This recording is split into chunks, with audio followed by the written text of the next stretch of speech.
প্রিয় ভাই, ফেসবুকে পোস্ট করার পূর্বে একবার নয় ১০০ বার চিন্তা করুন।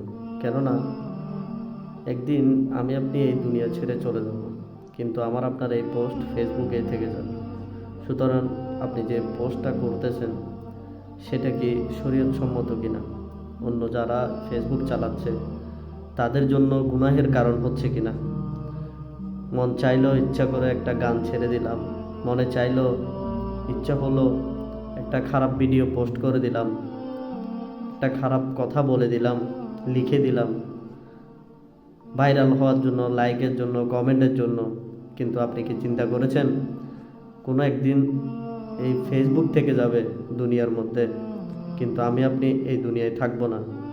সেদিন আপনার সেই পোস্ট, গুনাহে ভরা পোস্ট, আমি আপনি মৃত্যুবরণ করব, আপনার আমলনামা বন্ধ হয়ে যাবে, কিন্তু আমি আপনি ফেসবুকে যে পোস্ট করেছি সেই পোস্টের জন্য যারা দেখবে সেই গুনাহগুলো আপনার কবরে যেতে থাকবে।